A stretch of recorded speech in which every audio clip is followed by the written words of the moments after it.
Oi, gente, tudo bem com vocês? Sejam bem-vindos ao nosso podcast Relute Mais na Escuta. Nosso terceiro episódio, viu, gente?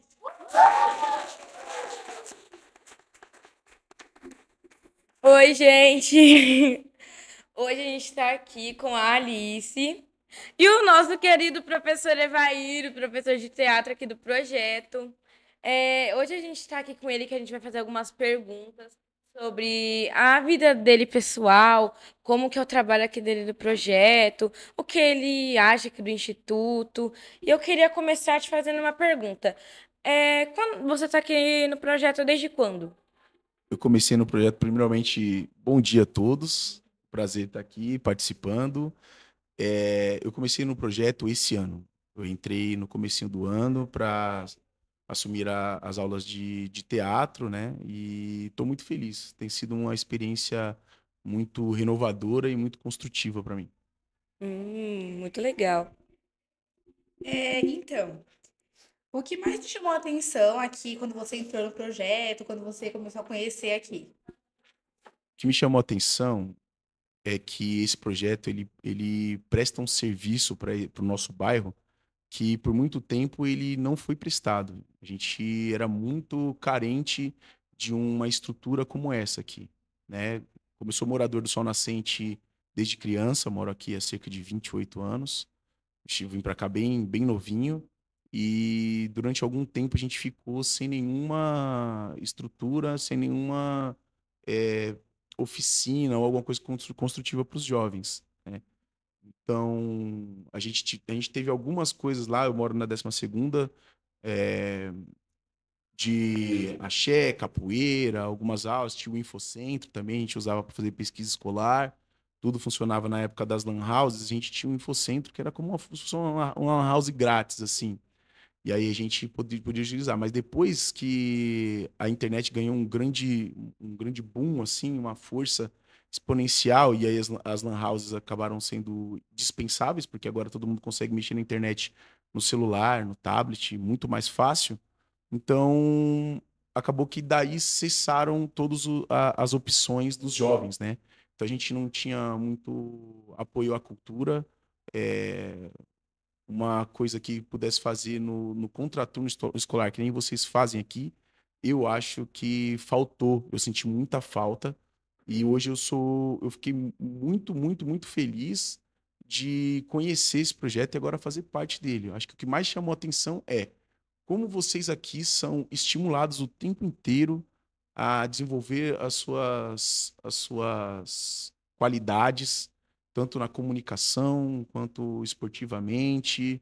Vocês são toda hora estimulados de um jeito muito interessante, sabe? Então, acho que essas ferramentas me chamaram muita atenção e chamou também a atenção como os jovens daqui, que eu convivo aqui, como vocês se desenvolveram.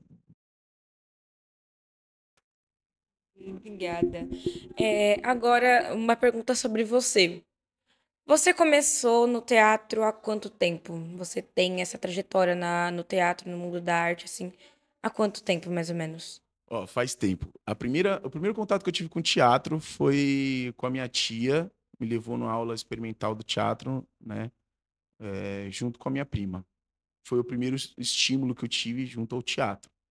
E como eu era um jovem que tinha um pouco de dificuldade de me comunicar, fazer amigos e tal, o teatro me abriu portas. E depois, mais velho, quando eu trabalhava, eu fui atrás do teatro para poder estudar e me aperfeiçoar, né? E faz tempo, hein? Eu acho que eu tenho foto do teatro faz bastante tempo. E aí de lá Legal. para cá fiz alguns trabalhos, Muito algumas maneiro. peças, alguns filmes, uns curtas-metragens assim. E depois eu migrei pro transporte, né? E aí distanciei do teatro, estava distanciado e quando surgiu o convite para vir até o projeto para começar uma trajetória, né? Então faz tempo que eu tô no Há teatro. bastante Mas tempo, sempre pelo gostei visto. também de assistir filme, de assistir peça. Gosto muito Uhum. de ouvir música. Aí, assim, é um gosto um pouco peculiar, porque eu gosto de ouvir música, gosto de analisar, gosto de, sabe, de Bem conversar observador sobre. você, perspicaz. Eu sempre, inclusive, a gente vai fazer alguma peça.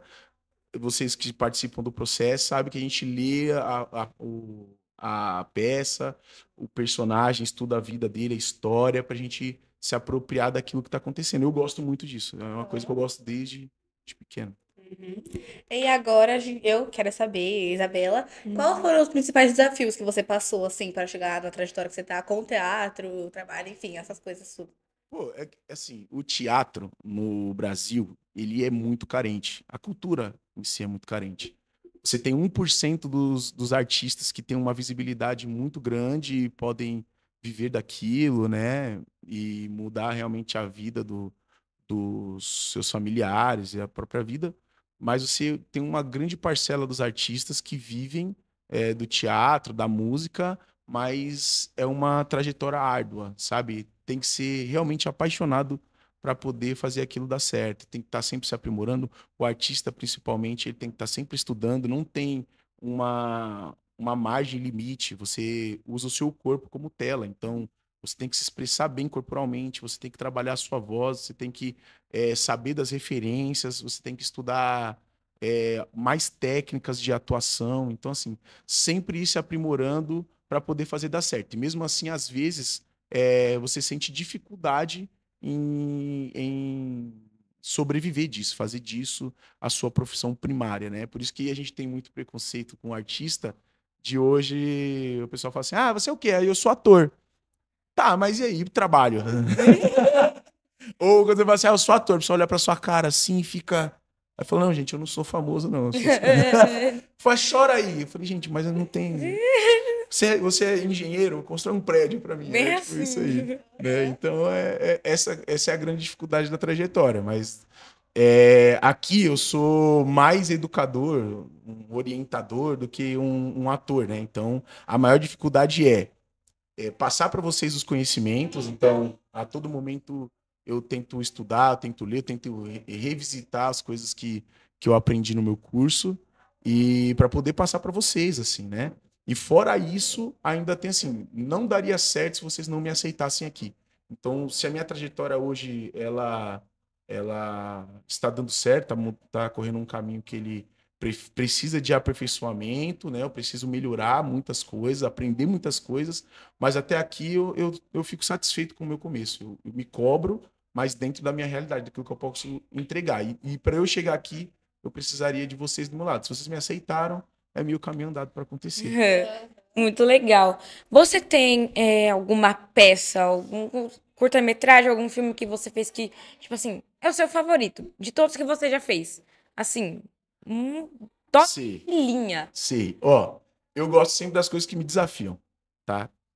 Eu participei de uma peça chamada Estado de Sítio, né? Com a professora Cris, professora Cristiane. Vou mandar para ela o vídeo.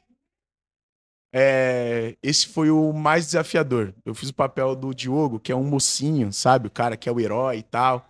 E assim, eu sou uma pessoa que eu não tô dentro dos padrões, né? Eu sou gordinho, eu também tenho o meu estilo de atuação, às vezes eu tenho uma dificuldade na expressão corporal, preciso de uma coisa um pouquinho mais rebuscada ali para fazer um mocinho. Foi muito desafiante para mim, mas foi satisfatório, gostei muito de fazer. E como com curta-metragem, eu vou revisitar um pouquinho. Então, assim, fazer Estado de Sítio foi muito difícil, foi desafiador, por isso é o que eu mais gosto, tá? Porque a professora Cris me levou para um lugar que era fora da minha zona de conforto, e isso fez com que eu crescesse, eu tinha que dar conta daquilo. E graças a Deus eu consegui, né? E graças também ao trabalho que foi feito, um processo. Vocês mesmos que agora participam bastante de teatro sabem que é tudo questão de processo, né? Eu sempre tento colocar vocês também em uma posição de desafio, né? Onde vocês têm mais dificuldade, onde eu coloco vocês ali para a gente poder crescer, né? E com curta-metragem eu fiz um chamava Cicatriz, legal, falava sobre violência doméstica e eu fiz um homem que batia na esposa, tudo, e trata muito sobre a complexidade da violência doméstica, que inclusive a gente já teve palestras sobre isso aqui. Acho que é um importante assunto para a gente tratar.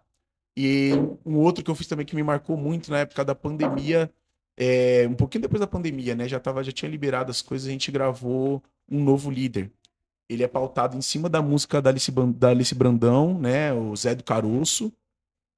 E ele falava sobre um líder que usava um alto-falante para informar as pessoas sobre o perigo do coronavírus, como eles podiam se cuidar, quanto as mortes que vinham acontecendo. E aí tem a contração da vizinha que é negacionista, que não acredita na vacina, e aí ela começa a arrumar que zumba motivo para arrumar confusão, e aí, tipo, aquele alvoroço todo, e eu fiz um traficante nessa época aí, nesse curta-metragem, né? E foi também uma outra experiência muito desafiadora. Se você trabalhar como essa pessoa entrou no crime, e assim, quando você larga dessa coisa de bem ou mal, esse estereótipo, você acaba tendo que se aprofundar nos problemas sociais que essa pessoa passou até chegar ali, que é um personagem. Ele é fictício, mas eu tenho que criar uma vida, um estudo do personagem, né? Eu tenho que ter um subtexto bem concreto, bem construído, para que na hora das gravações eu possa me apropriar daquilo que eu estou falando e para que aquilo chegue com verdade no público, para que aquilo ganhe potência, entendeu? Então é muito desafiador. Tem um estudo para ser feito, a gente vê só a parte que está pronta, né? Que é o que vocês assistem, geralmente a gente vê na novela, vê em tudo. Vocês mesmos foram assistir aqui através do Relute a Noviça Rebelde, né? Que foi uma oportunidade muito legal.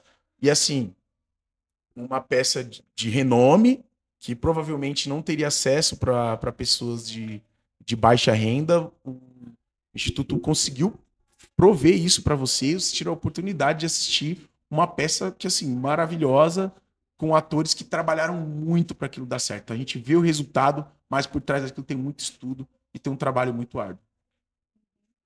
Agora que assim, meio para encerrar, você tem algum conselho para alguma pessoa que está começando agora no ramo do teatro ou algum outro ramo assim?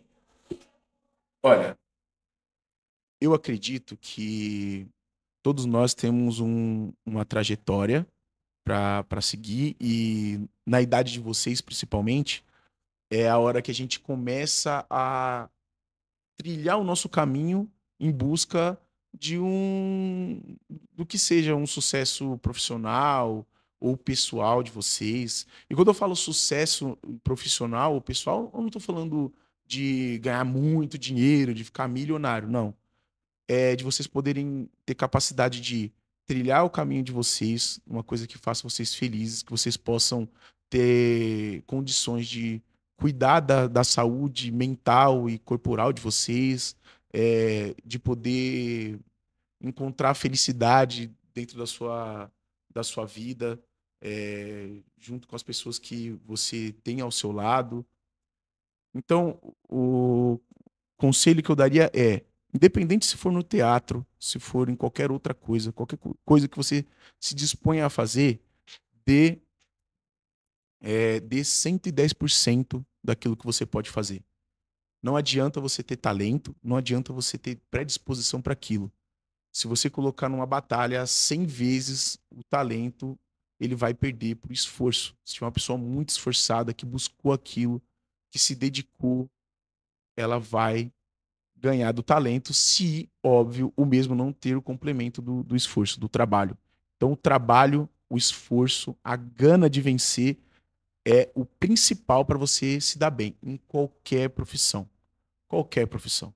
Não se prenda ao sucesso dos outros. Ah, porque o outro nessa idade conseguiu o que eu não tenho. Gente, isso tem várias variáveis. Tem de onde a pessoa vem, para onde a pessoa vai, como ela se aperfeiçoou, das oportunidades que ela conseguiu aproveitar durante a vida dela. Às vezes a oportunidade vem quando a gente menos espera. Se a gente não estiver preparado, ela escapa. E às vezes nessa pequena oportunidade que você deixou passar, seria a chance de você conquistar tudo aquilo que você almeja. Então, se prepara, aproveita o tempo que você tem que aproveitar.